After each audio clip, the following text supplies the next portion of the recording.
paso a la clase.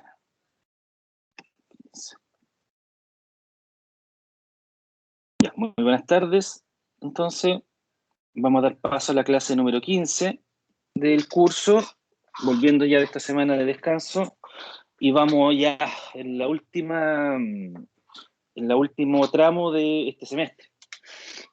Nosotros nos queda ahora esta nota pendiente de la prueba de este módulo y la nota del trabajo que vale un 20%, así que queda bastante en juego todavía, para que no se me vayan relajando, ¿ya?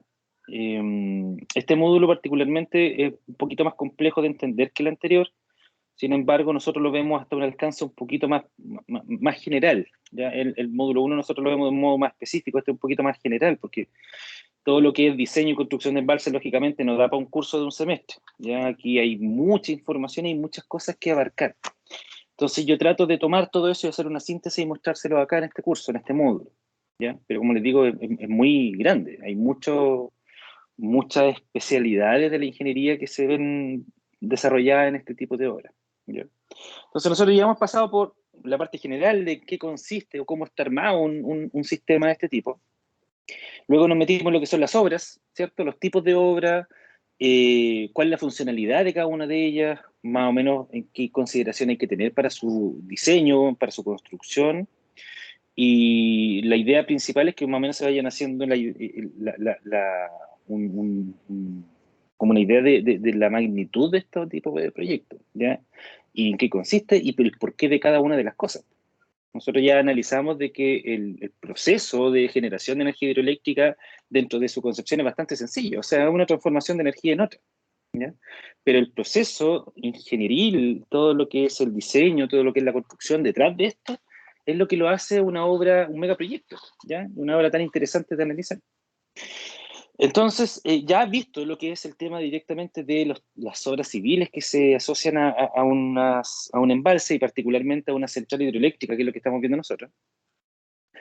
Ya nos metimos en la parte hilando un poquito más fino y nos metimos en lo que es los datos, ¿ya? Porque, como yo siempre les digo, hasta el cansancio, que todo es oferta-demanda, nosotros aquí tenemos que analizar tanto la oferta y la demanda desde un punto de vista más digamos, de detalle, ¿cierto? De algo más específico. Entonces analizamos la oferta, analizamos los datos de los cuales nosotros contamos para poder determinar cuánto voy a poder ofrecer en recurso hídrico a mi sistema. Y mi sistema es la generación de energía hidroeléctrica, caudal ecológico, riego, ¿cierto? Hay muchas cosas que conforman el sistema. El hecho de que hay agua que se evapora, el agua que se transpira en las plantas, etcétera. O sea, son muchas las condiciones que se generan como parte de la demanda. Y como parte de la oferta nosotros tenemos lo que es la lluvia y los caudales del río. Esa es nuestra oferta. Tiene una relación directa porque los caudales se generan gracias a los deshielos y gracias a las precipitaciones, ¿ya? Entonces hay que entender bien y tener esta claridad sobre para qué sirve el análisis fluviométrico y para qué sirve el análisis pluviométrico. El análisis pluviométrico finalmente es lo que nos va a entregar a nosotros la estadística, ¿cierto?, de la oferta hídrica. ¿Cuánto caudal tenemos en enero de un año, en febrero, en marzo, en abril, etcétera? ¿Cuánto caudal tenemos disponible de agua? Porque finalmente con esos caudales disponibles nosotros vamos a llenar nuestro embalse. Con eso nosotros vamos a generar esta piscina gigantesca de agua que va a alimentar a una central hidroeléctrica, va a alimentar a los regantes, va a alimentar a la gente para consumo, ¿cierto? Por tanto, esa es la información relevante para poder determinar cuánto es mi oferta. Y así también, como tengo caudales, esos caudales se generan en función de las precipitaciones y los deshielos. Por lo tanto, también es importante analizar las precipitaciones para saber cómo van a ser los caudales futuros, ¿ya? O sea, la información de caudales y la información de precipitaciones de los registros históricos que yo tengo de los últimos 50, 60, 70, 80 años a la fecha, me va a servir para poder proyectar en el futuro. Y en el futuro nosotros no sabemos lo que va a pasar, pero podemos proyectarlo en función de los datos históricos. Ahora, nosotros acá lo vemos de manera muy general, porque lógicamente este análisis estadístico hay que corregirlo de una manera súper delicada, porque ahora mismo nosotros nos estamos enfrentando a uno de los veranos que van a ser los más secos de la historia, o que se tiene conocimiento por lo menos. ¿cierto? De un momento a otro, en los últimos años, fue cambiando todo el clima. Tenemos poco recurso que se acumuló en hielo en la cordillera y en algún momento vamos a tener una escasez hídrica peor de lo que tenemos en este momento. Entonces, en algún momento, si alguien proyectó la oferta, ¿cierto?, con los datos históricos hacia el futuro, seguramente con lo que está pasando ahora está todo cambiando. De hecho, ustedes pueden ver o han visto en las noticias de que, por ejemplo, el lago Colbún, ¿cierto?, está muy bajo la capacidad de llenado que tiene. Ha bajado bastante el lago Colbún. En esta fecha debiese tener mucha más agua, debería estar lleno en estricto rigor en esta fecha. ¿Ya? Sin embargo, si lo vamos a ver, está muy bajo. Y eso está pasando en todos los embalses de por lo menos de Chile, me imagino que del mundo también. Entonces, dicho eso, de cómo la información base, los datos fluviométricos y pluviométricos nos sirven, los datos históricos para proyectar en el futuro, ¿cómo los trabajamos entonces? ¿Cierto? ¿Cómo trabajamos esta información que nosotros tenemos disponible? Entonces, lo que me permite estos datos históricos, ¿cierto?, que nosotros tenemos de nuestras estaciones pluviométricas, donde obviamente nosotros estamos analizando, emplazar nuestro proyecto, vamos a analizar todas las estaciones cercanas. Con eso, nosotros podemos proyectar. Y obviamente, para poder proyectar, vamos a tener que hacer el análisis probabilístico, el análisis estadístico de esto. Porque finalmente, todo el comportamiento de los caudales, ¿cierto?, de un río, van a depender de este registro histórico. Y en función de cuál es, digamos, la frecuencia de los sucesos de cada uno de esos caudales, yo voy a poder determinar cómo es el comportamiento normal de mi río. Por ejemplo, bueno, todos ustedes imagino que ya han visto estadística, y ustedes saben que nosotros podemos ordenar los datos, ¿cierto? Y podemos graficarlo. Entonces, por ejemplo, aquí este es un análisis probabilístico de precipitaciones, ¿ya? Estas son precipitaciones diarias que están en milímetros, y acá tenemos el número de observaciones.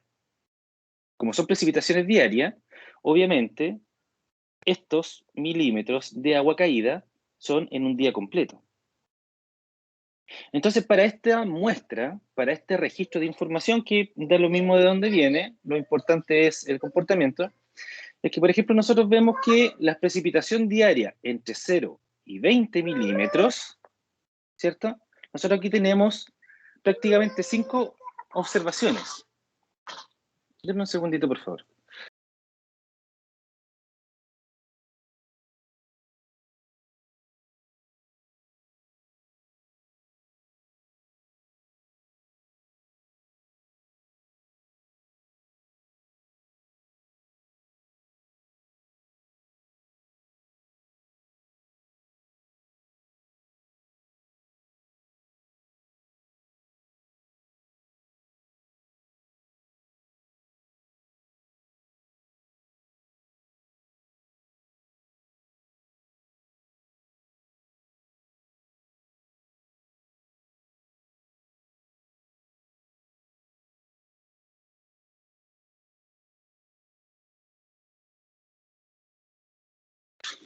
Disculpen, chiquillos, que justo mi hija tuvo un problemita, tuve que ir a salvarla.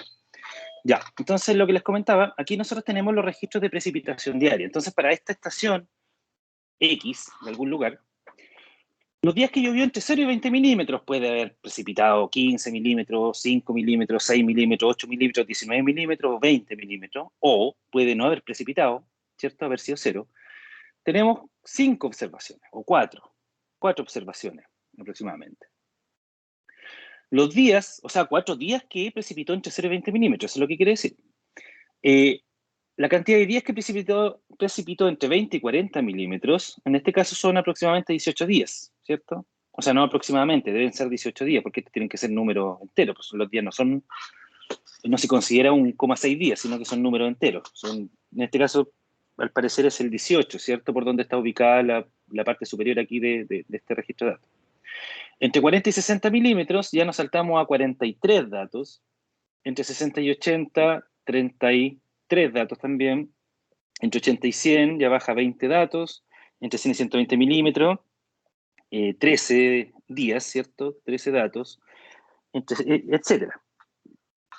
Entonces yo al poder discretizar esto, ¿cierto? Al poder indicar dentro de mi gráfica cuántos días precipitó ese margen para el cual estoy analizando, entre 0 y 20, 20, 40, 20, 60, etcétera, yo puedo adecuar una función probabilística. Dígame si hasta aquí está claro o tienen alguna duda. ¿Se va entendiendo, no?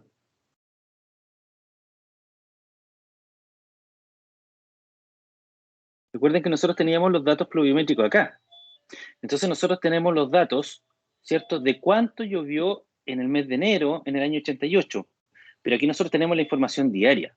Nosotros aquí tenemos las precipitaciones mensual, pero pensemos que nosotros podemos descargar de la estación las precipitaciones diarias. O sea, tendríamos 31 datos para cada año del mes de enero, 28 datos para cada año del mes de febrero, 30 y etcétera. O sea, tendríamos una infinidad de datos. Y esos datos nosotros los podemos ordenar de esta manera. ¿Cuántos días de todo el registro de datos, que son 365 días por la cantidad de años que tengamos de información, ¿cierto? Vemos cuántos son la cantidad de días que precipitó entre 0 y 20 milímetros. ¿Cuántos son los días entre 20 y 40? ¿Cuántos son los días entre 40 y 60? Y ordenamos esos datos y los graficamos en función de una función probabilística. Ahora bien, como ustedes me dijeron la última vez, acá tenemos nosotros, no sé, 100 funciones probabilísticas. La Gamble, la Log-Person tipo 1, tipo 2, tipo 3, Gauss, ya ni me acuerdo cuál es más. Hay un montón de funciones probabilísticas. Y la función probabilística es netamente que a estos datos se va adecuando, ¿cierto? Y los representa.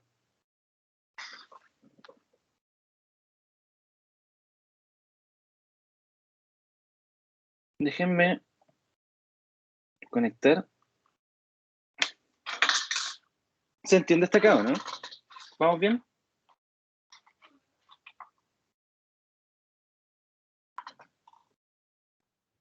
Sí, profe.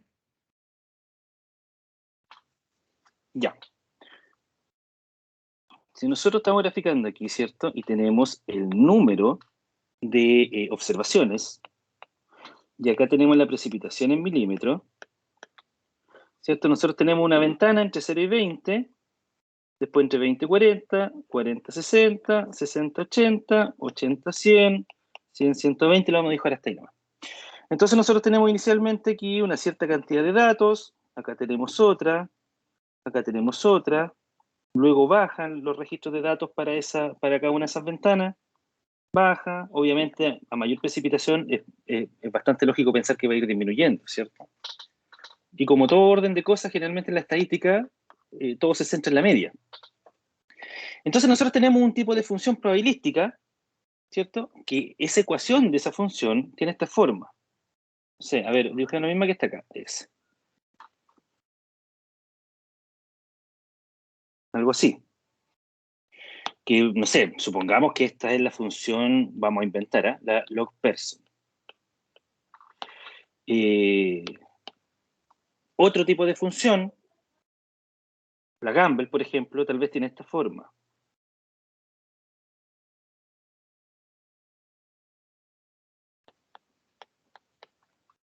¿Ya? Aquí en realidad esto no llega a una puntita y eso es curvo. No sé, la de Gauss tal vez tiene esta forma.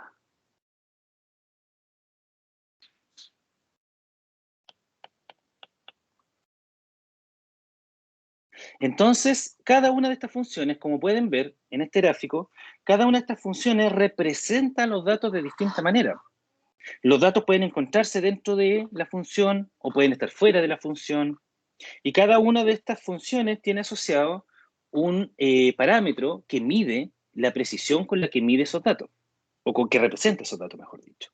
Si lo hablamos en porcentaje, que no es tan así, hay distintos parámetros que te dicen si una de estas, cuál de estas es mejor que la otra. Pero supongamos, no sé, que la de Gauss tal vez tenga un 90% de representación. La de Log-Person tal vez tenga un 85% de representación. Y la de Gamble, que son las tres que estamos analizando en este caso, pero como les digo, hay como 100, la de Gamble, digamos que tiene un 92%. Por lo tanto, si fuera así de sencillo, que no lo es porque, como les digo, hay otros parámetros y ustedes los conocen también, para medir esto, la de Gamble sería la mejor. Por lo tanto, la función de distribución que yo tengo que utilizar para mi registro de datos sería la Gamble, bajo este parámetro del porcentaje de representación de los datos. Pero sin embargo, tampoco es tan sencillo. No siempre importa, para este caso, la representación de los datos que conocemos, que son estos.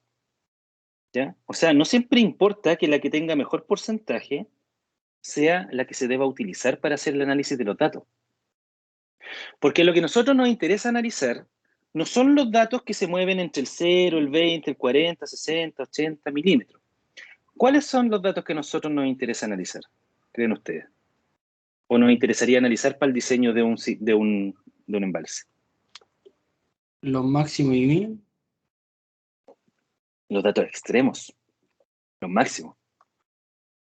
Más que los mínimos, porque el mínimo de una lluvia es 0, ¿cierto? Pero los máximos. A nosotros lo que nos interesan son estos datos que están por acá. ¿Y por qué nos interesan esos datos extremos?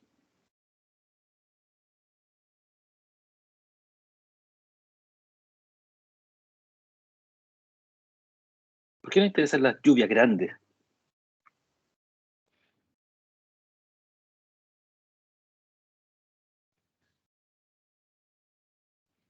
Porque Profe. son... Bueno, que hablen. Dale. No, es que esos son los que más afectan al momento de diseñar el todo. ¿Y el compañero qué iba a decir? Porque, o sea, casi lo mismo, profe. Por el volumen de agua que quiere, una cosa así para construir la presa, una cosa así. Estos son los más importantes de los extremos y van bien encaminados, chiquillos. Nos interesan los datos extremos porque estos datos son los que van a generar las crecidas. Entonces, por un lado, nosotros nos interesan los valores de caudal medio para diseñar el muro. Pero a nosotros nos van a interesar los datos de caudales máximos, que los caudales máximos dependen de las precipitaciones máximas, ¿cierto? Que son las que están aquí al final, las precipitaciones grandes. Porque esas van a generar crecidas grandes. Y eso a mí me va a generar un buen análisis para los caudales gigantescos, porque yo recuerden que mi sistema lo voy a armar en base a los caudales medios para poder retener agua y tener el embalse llenito y después repartirlo a la gente o generar energía hidroeléctrica, etc. Pero también yo tengo que diseñar mi sistema en función de los caudales máximos, ¿cierto? Que dependen de estas precipitaciones grandotas, las precipitaciones máximas, porque esos caudales máximos son los que me van a ayudar a diseñar mi vertedero. Porque el vertedero va a ser el encargado de evacuar esos caudales máximos. Entonces, por lo tanto, no siempre es importante analizar, obviamente, yo tengo que analizar lo que pasa en los datos acá, los datos que conozco. Pero yo esto lo voy a después llevar a los datos extremos, que son los que están aquí al final. Entonces yo necesito analizar adecuadamente lo que está pasando aquí, en el comportamiento de esa función de probabilidades en esos puntos, en los puntos extremos, los puntos máximos. Entonces, por eso les digo que no siempre el 92% es mejor que el 90 o el 85, sino que la mejor función de probabilidades de estas tres que estoy analizando aquí va a ser aquella que se relacione mejor con los datos extremos. Que no lo vamos a analizar eso a nivel de detalle, quiero que lo entiendan en concepto más, ¿ya? A modo de análisis, pero no voy a entrar en detalle de eso. Pero quiero que me entiendan. Obviamente yo voy a elegir una función que represente bien a mis datos, pero por sobre todo voy a elegir una función que represente bien a mis datos extremos. ¿Ya? Y hay forma, obviamente, de analizar eso. Entonces, aquí nosotros, por ejemplo, tenemos dos funciones probabilísticas para dos condiciones distintas. ¿Ya? Fíjense que aquí tenemos estas precipitaciones diarias, número de observaciones, y aquí a la derecha tenemos otro comportamiento. Fíjense que aquí crece entre 0,20 es pequeño, 20 y 40 es mayor, 40 y 80 es el máximo. ¿Ya? Fíjense el comportamiento acá. Entre 0 y 20 es pequeño, entre 20 y 40 ya crece bastante, ¿cierto? Luego 40 y 60, y luego empieza a bajar. ¿Ya? Y obviamente la función probabilística va a cambiar. Estas son dos funciones completamente distintas para dos análisis distintos. Estas son seguramente dos estaciones de precipitación distintas. ¿Ya? Entonces, se grafica la función de densidad de probabilidades, ¿ya? Obviamente cuya integración debe ser igual a 1. ¿Ya? Si yo integro esa función, el área va a ser 1, porque va a representar al total de los datos. ¿Ya? Entonces, al ser igual a 1, lógicamente me voy a mover entre el 0 y el 1, y esto ya se transforma en un análisis probabilístico. Esa es la gracia de utilizar estas funciones de densidad probabilística. Al integrarla, obtengo ahí mi función de probabilidades, y mi función de probabilidades va a ser un 1. ¿Ya? Aquí tenemos, por ejemplo, dos funciones de densidad de probabilidad distintas. Tenemos la roja y la verde, que no tenemos aquí los nombres de cuáles son, pero aquí nosotros ya tenemos nuestras dos funciones distintas para un mismo problema, para una misma estación que estamos analizando. ¿Ya? Y cada una de ellas representa mejor o peor los datos. En realidad, obviamente, las dos son bastante buenas. Se ve que abarcan bastante la superficie que hay en el interior, que son los datos, ¿cierto? La información, pero obviamente una tiene que ser mejor que la otra. O en el peor de los casos, ambas van a ser iguales. Entonces, si yo tengo un registro de datos, por ejemplo, supongamos que todos los datos, los días observados que tengo acá, que no me voy a poner a sumar, pero por ejemplo, digamos que son 100, que van a ser los 4 entre 0 y 20, más los 18 entre 20 y 40, más los 43 entre 40 y 60. Si son 100 datos, obviamente, si entre 0 y 20 hay 4 días, ¿cierto?, que sucedieron esas precipitaciones entre 0 y 20, ¿cuál es la probabilidad de que precipite entre 0 y 20 en ese punto donde está esa estación? ¿Cierto? ¿Tal es 100? 4%. 4 sobre 100, ¿cierto? Y así para el resto. Entonces, entre 0 y 20 va a ser un 4%, entre 20 y 40 va a ser un 17, 18%, 40 y 60 va a ser un 43%, y al sumar todos esos porcentajes me va a dar 1, que es lo que yo le acabo de explicar acá. Acá está explicado la función de densidad de probabilidades con factor, obviamente no es de porcentaje, aquí no está hablando de porcentaje, sino que de fracciones. ¿Ya? Pero la sumatoria de todas las observaciones finalmente va a ser igual a 1. ¿Ya? F de X va a ser dentro de el rango de menos infinito a infinito, ¿cierto? Porque lógicamente estos son los datos que yo tengo registro histórico, pero puede ser que tenga datos mayores de precipitación de los cuales nunca pude registrarlo. Por lo tanto, tengo que suponer que llega hasta el infinito. Ahora, nunca vamos a tener datos negativos, lógicamente, por lo tanto, está un poquito de más que ser desde menos infinito, podría ser desde 0, ¿ya? Pero esta es la forma general de expresar la función f de x en función de una función f de x minúscula, que es la densidad de probabilidad en este caso. ¿Ya? Y al integrar esto, tenemos una ecuación que parte desde un valor de precipitación, que en este caso aquí para esta situación es más o menos como un 80 milímetros, y va acumulando probabilidad. ¿Ya? Va subiendo, ¿cierto? A medida que va aumentando, en este caso, en la precipitación, va aumentando la probabilidad de que suceda. Hasta que, lógicamente, llegamos a el 100%. ¿Qué quiere decir esto? Si yo me voy al 100% de la función de probabilidades, fíjense acá en el gráfico, ¿cierto? Y lo corto acá en el eje X, debiese ser más o menos como 520 milímetros. ¿Cierto?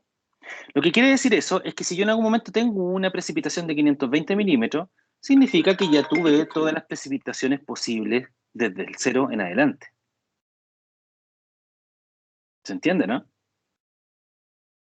Si precipita 520 milímetros, que es donde está al parecer el 100, ¿cierto? Hacia el ojo, significa que ya precipitó 80, 90, 100, 110, 120, 130, por lo tanto, la probabilidad, ¿cierto?, de que hayan sucedido todas esas precipitaciones para atrás es de un 100%.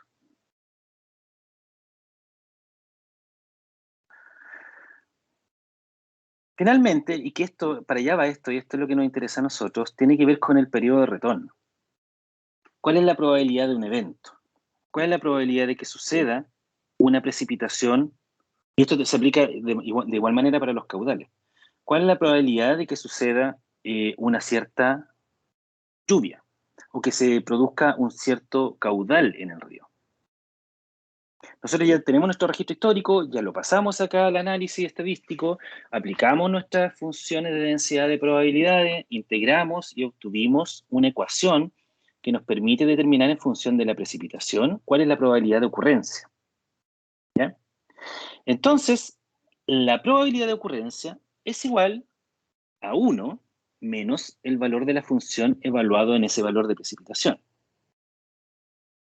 Entonces, en este caso, si el 100%, si son 520 milímetros de precipitación, y ahí tenemos un 100% de nuestra f de x, ¿cuál es la probabilidad de que suceda una precipitación de 520 milímetros?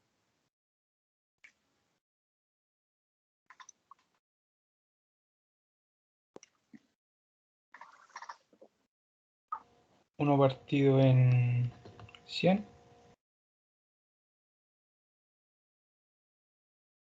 ¿Quién dice otra cosa?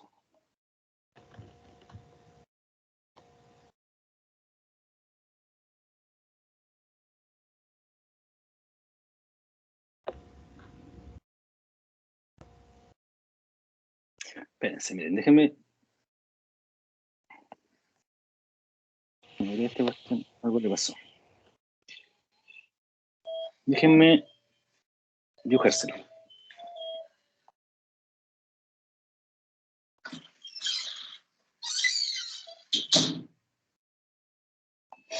Es un poquito chiquillo.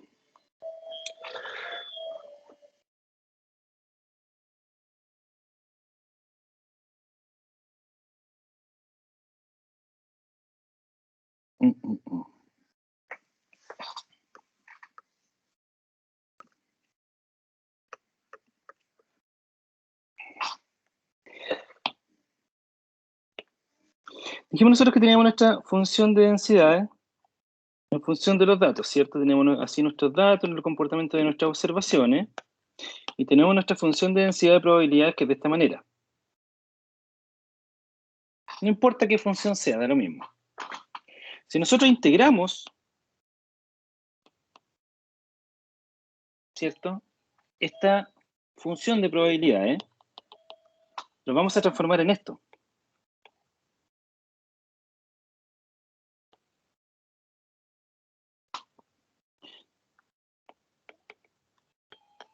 $20%, 30%, hasta llegar al 100%.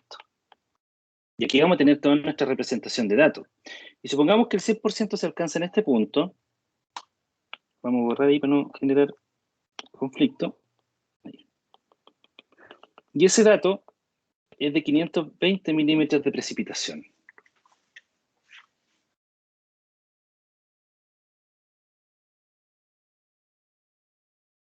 Todavía no se les dibuja. Oh, se salió.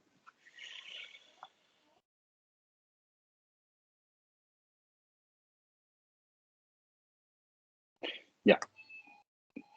Espérense un poco.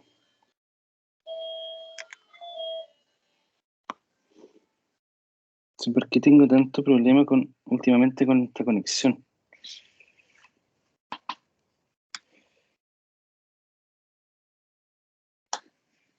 Deme un cachito.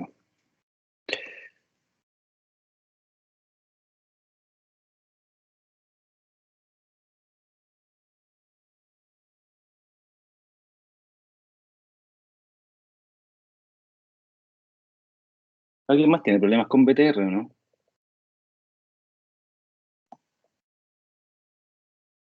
Ahí sí. Oh, Chile, profe. ¿Ah? El BTR tiene problemas con casi todo Chile. Oh, se pasó.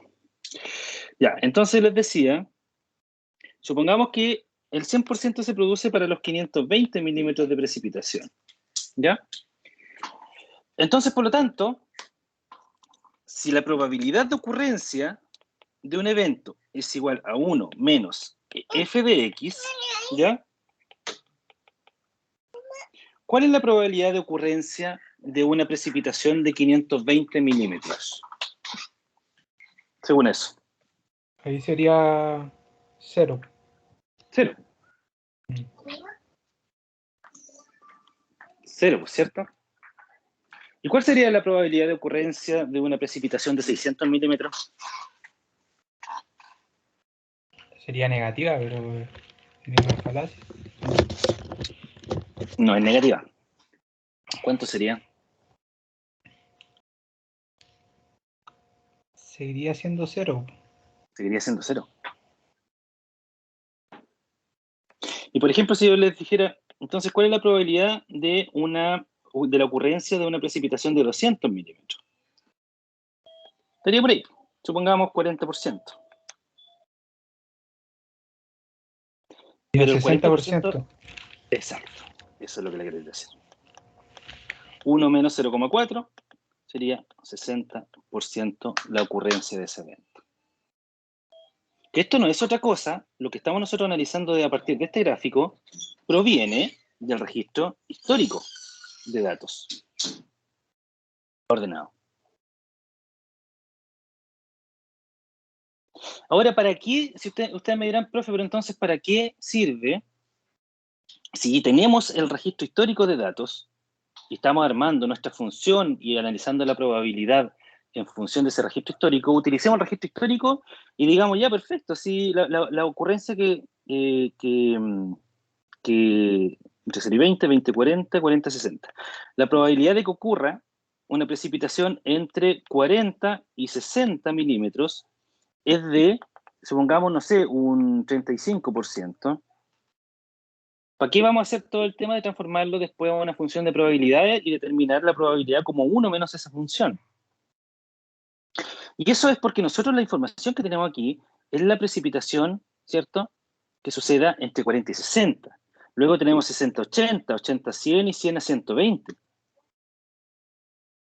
Pero a nosotros para lo que nos sirve esto es para determinar cuál es la probabilidad de que se genere una precipitación que no tenemos en nuestro registro de datos, una precipitación máxima, una precipitación de 200 milímetros, de 300 milímetros, que a lo mejor nosotros no lo tenemos dentro de nuestro análisis, dentro de nuestro registro de datos.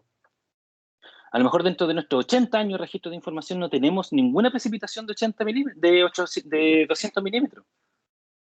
A lo mejor la lluvia más grande que ha sucedido en un día dentro de nuestros 80 años de registro de datos es una lluvia de 120 milímetros. Pero a nosotros no nos interesa la lluvia de 120 milímetros. A nosotros la que nos interesa es la lluvia de 200, 300, 400, 500 milímetros. Y por eso nosotros transformamos en función de esos datos históricos, lo transformamos en nuestra función de probabilidad. Porque la función de probabilidad, que es la que está aquí a la derecha, te entrega la probabilidad para cualquier dato de precipitación, el que se te ocurra. Y yo les dije aquí que para 520 milímetros nosotros tenemos el 100% de los datos. Pero eso no es así. En estricto rigor, lo que está pasando aquí es que esta curva que está representando los datos fue integrada hasta el infinito. Por lo tanto, ¿qué está pasando en realidad entre esta curva y el 100%? ¿Cómo se va acercando a ese 100%? Esta curva. Sería asintóticamente. Asintóticamente. Muy bien, don Emilio. Perfecto. Eso. Si estamos analizando nosotros el 100%, ¿ya? Ahí está el 100%. En estricto rigor la curva se acerca, se acerca, se acerca, se acerca, se acerca, pero nunca corta el 100%. ¿Por qué? Porque nosotros este f de x lo obtuvimos integrando hasta el infinito. Por lo tanto, yo puedo inventar cualquier valor de precipitación, puedo decirles cuál es la probabilidad de que precipite en un día cualquiera en ese sistema donde sacamos esa información de esos datos. ¿Cuál es la probabilidad de que precipiten 100.000 milímetros? En la realidad, seguramente nunca ha pasado. Es imposible que pase eso en la naturaleza. Pero estadísticamente se puede determinar. ¿Y por qué me interesa a mí hacer esto y determinar esos datos extremos donde se genere una precipitación de, estoy inventando, 100.000 milímetros de lluvia? Porque ese dato es el que a mí me interesa para poder diseñar las obras de evacuación, que en este caso es el vertedero. Para estos eventos extremos. ¿Se entiende?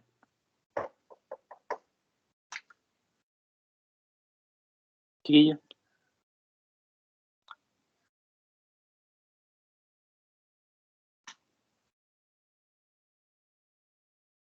¿Se entendió o no?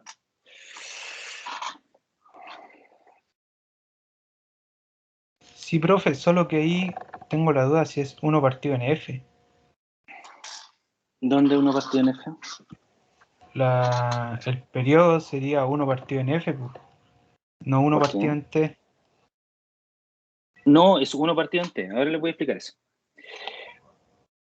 La probabilidad, entonces, de ocurrencia es igual a 1 menos la función de densidad de probabilidades. ¿Ya? Y ahora es donde entra lo que es el periodo de retorno. Que el periodo de retorno se relaciona con la probabilidad de esta manera. ¿Qué quiere decir el periodo de retorno? Significa que si yo digo, ¿cuál es la probabilidad de que se genere una precipitación de 200 milímetros para una estación que estemos analizando? Para alguna estación que estemos analizando nosotros. Terrible.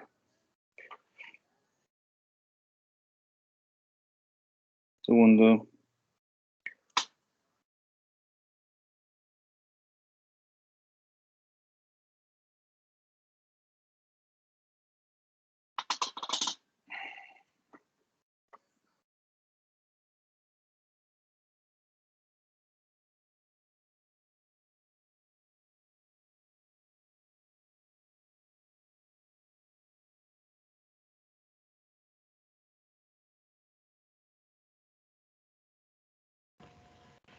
¿No será por un tema de la IP que a veces usted le puede configurar la IP dinámica y IP estática, todo eso?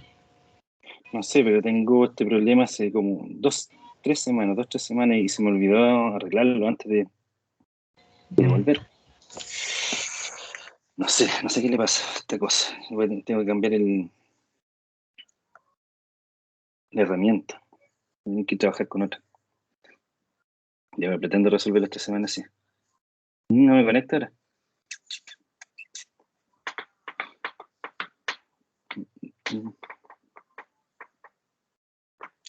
Qué lata esta cuestión. Se pierde todo el hilo.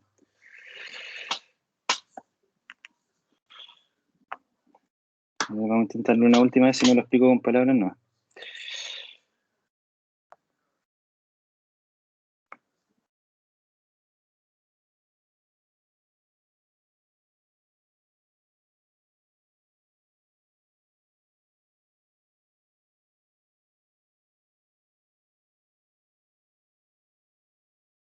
Ya, no lo voy a explicar con palabras, no. No pesca. 5G. Tal vez esto esté conectado a la otra red. Espérense. Ahí está. Ahí pesco. Entonces, la probabilidad que precipite, no 200 milímetros, aquí cometí un error. Aunque no puede ser. Hablemos, planteémoslo así. La probabilidad de que precipite para este registro de datos, ¿cierto? Que se genere una precipitación de 200 milímetros. Supongamos que esa probabilidad es de un 30%. Por lo tanto, el periodo de retorno asociado a esa probabilidad va a ser 1 dividido el 30%, que es 0,3. ¿Ya? Entonces, por lo tanto, ¿cuánto es 1 dividido 0,3? Un 3,33. Por lo tanto, el periodo de retorno para esa probabilidad de 3,33. ¿Qué quiere decir entonces ese periodo de retorno? ¿Cómo interpretarían ustedes ese dato? Ese dato que acaban de determinar. ¿Qué es ese 3,33?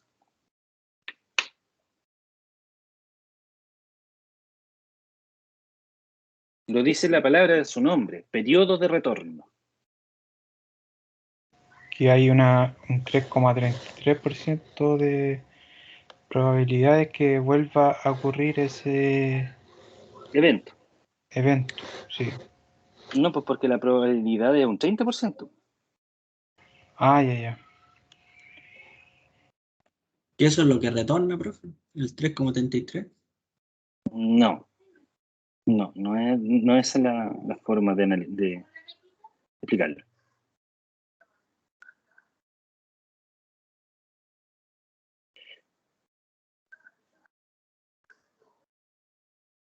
Si la probabilidad de ocurrencia de ese evento es de un 30% y el análisis de estos datos es diario, ¿ya? Porque nosotros estamos trabajando, recuerden, con datos diarios, con observaciones diarias de eventos.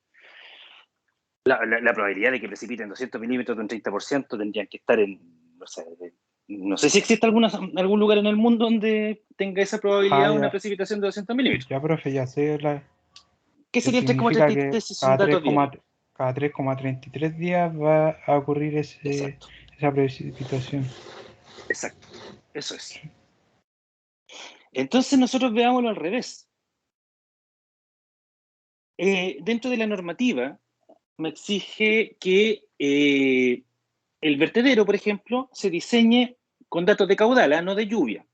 Se diseñe para un caudal con periodo de retorno de 10.000 años. ¿Cuál sería la probabilidad entonces de ocurrencia de ese caudal que tiene un periodo de retorno de cada 10.000 años? Que significa que una vez cada 10.000 años, estadísticamente, se va a generar ese caudal.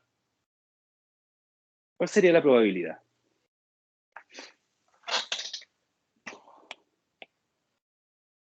¿Cómo, profe? ¿Puede repetirla?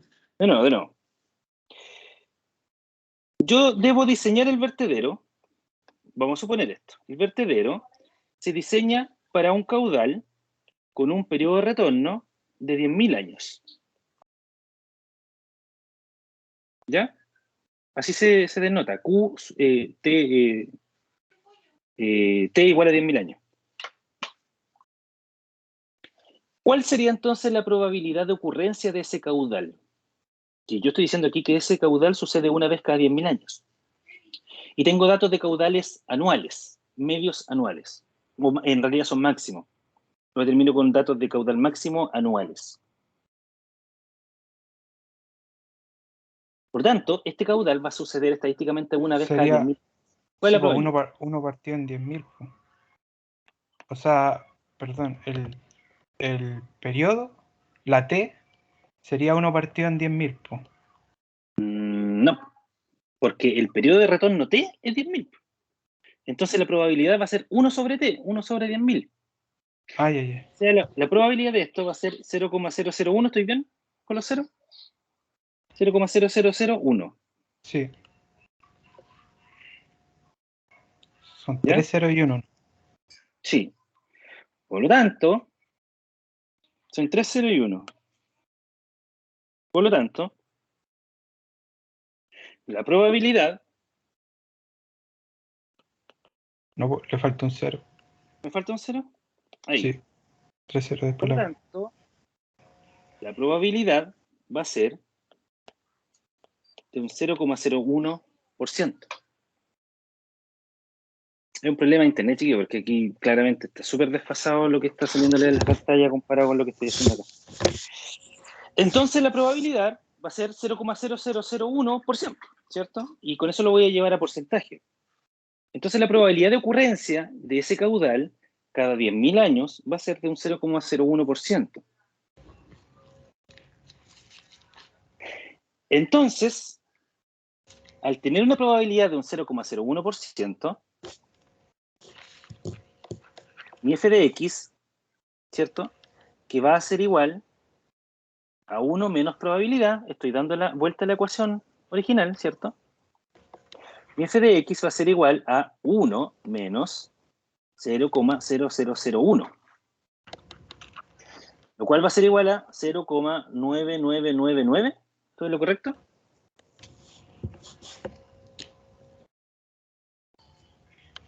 ¿Vamos bien hasta ahí? ¿No hay alguna duda hasta ahí?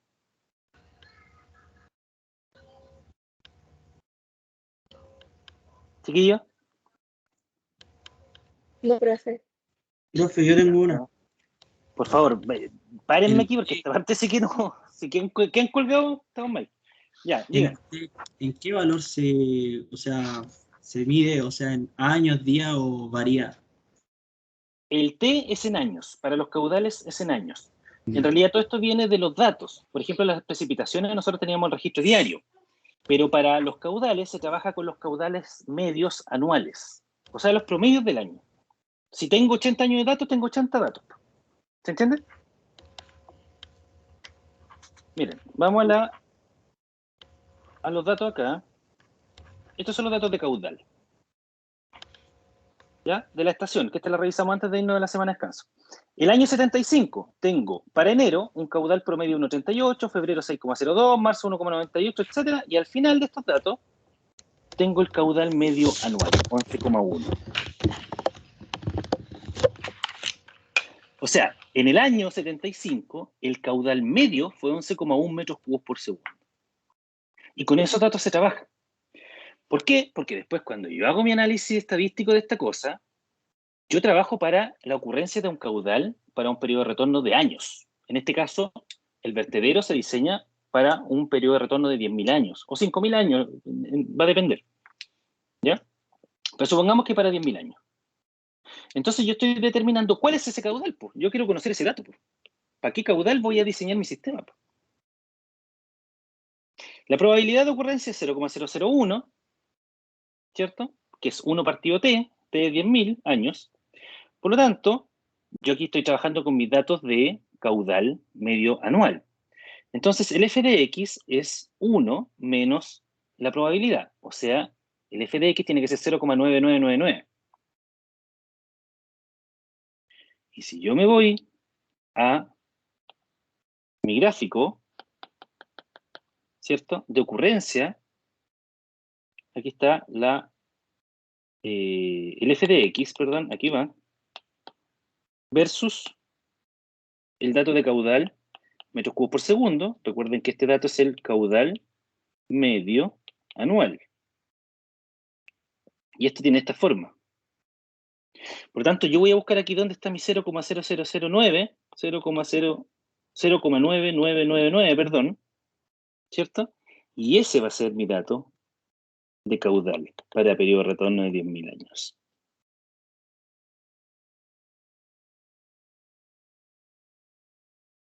Fíjense, si lo calculo para un periodo de retorno de 100 años,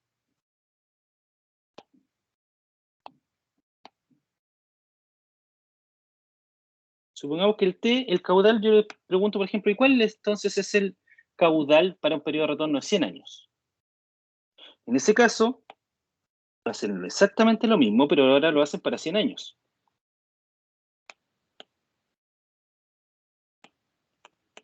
(0,01). Si lo multiplico por 100, eso me va a dar un 1%, ¿cierto?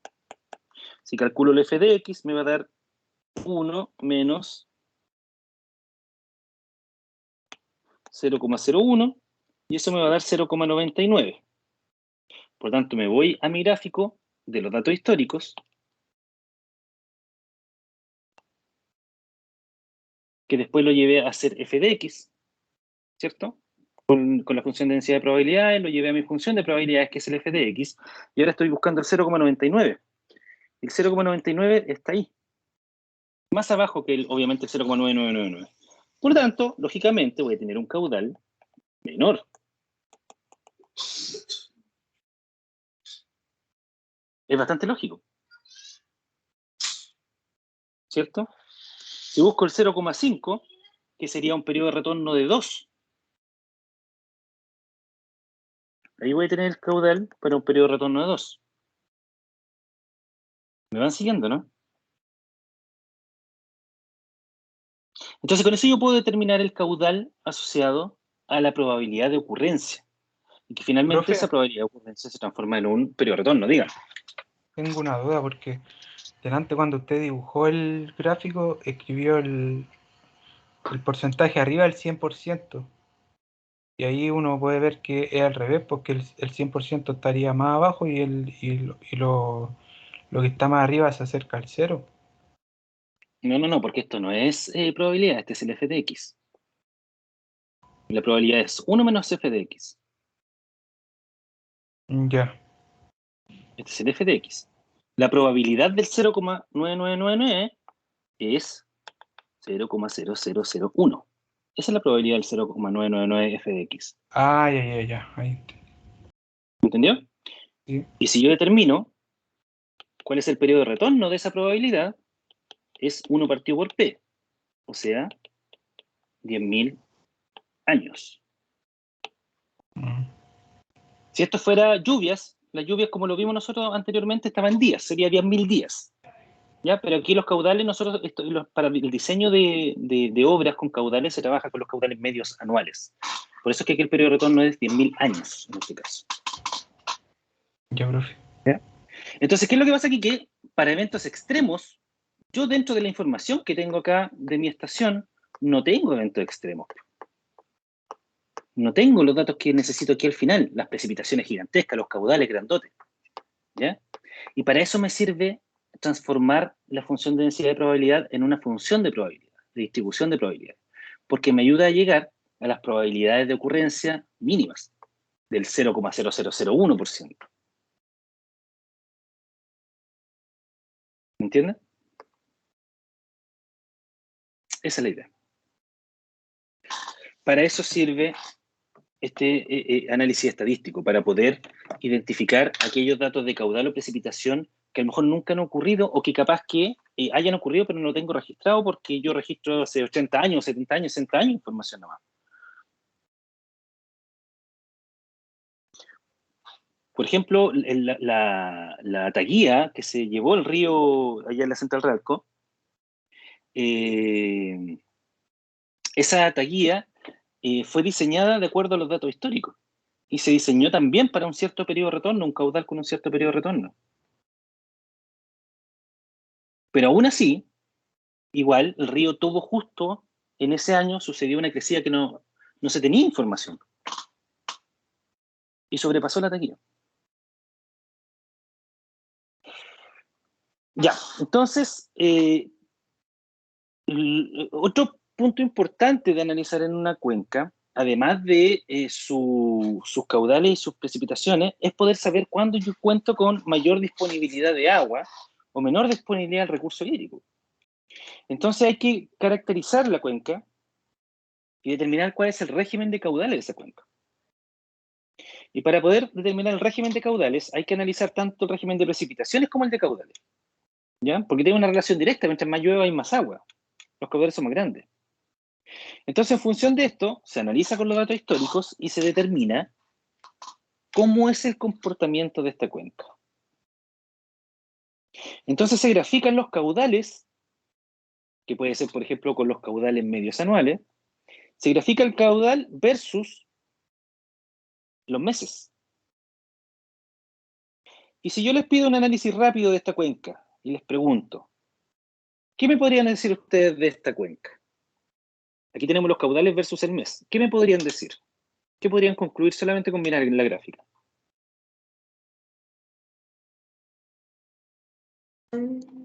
Que en octubre, de octubre a diciembre, tuvieron los caudales más altos de la cuenca.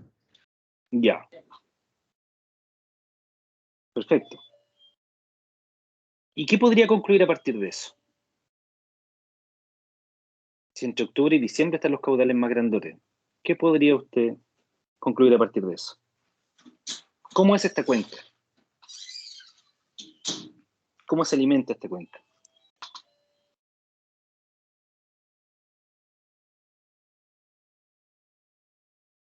Se alimenta por afluentes.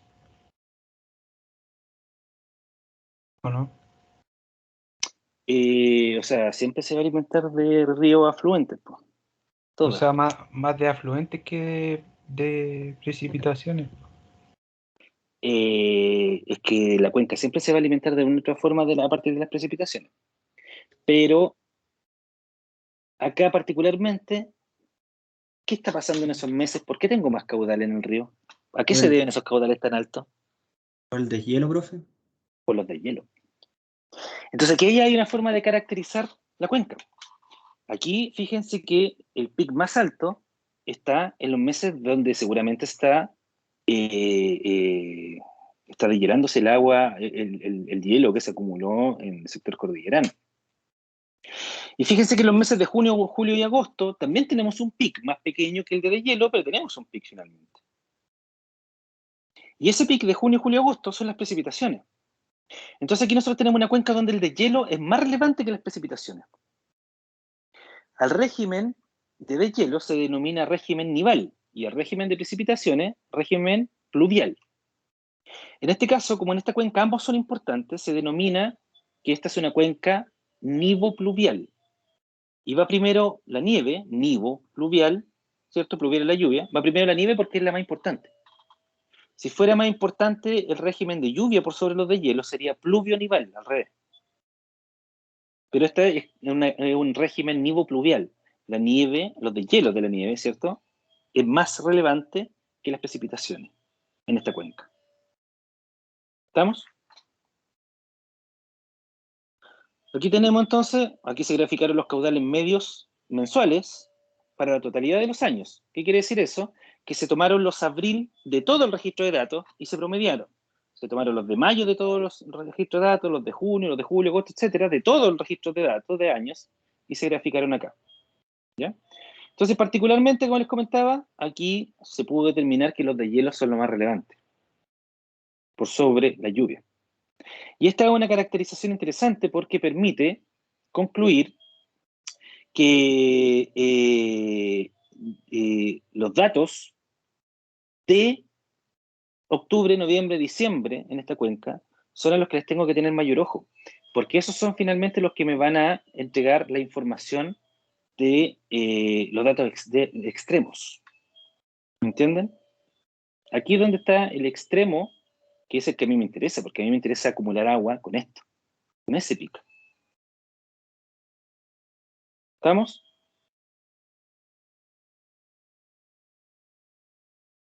¿Dudas con esto?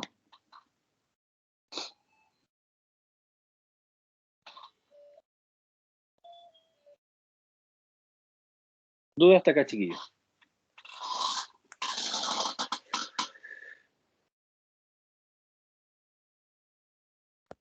Por mi parte, ninguna, profe. Ya.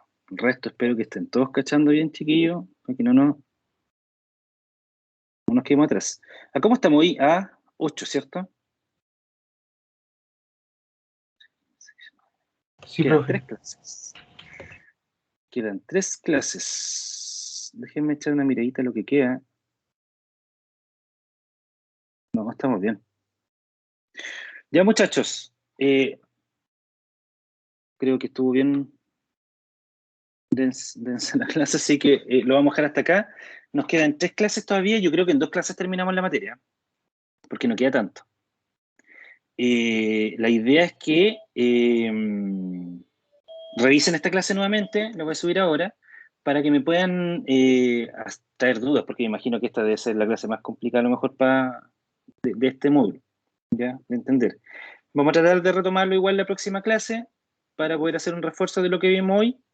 Y eso, yo creo que en 2 clases más nosotros podríamos estar terminando ya con la materia de este módulo. ¿Dudas, chiquillos?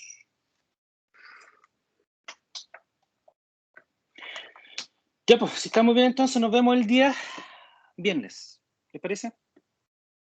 Ya, profe. Muchas gracias a todos. Que tengan una excelente semana, chiquillos. Nos vemos. Ya, profe, que vaya bien. Que estén muy bien, gracias.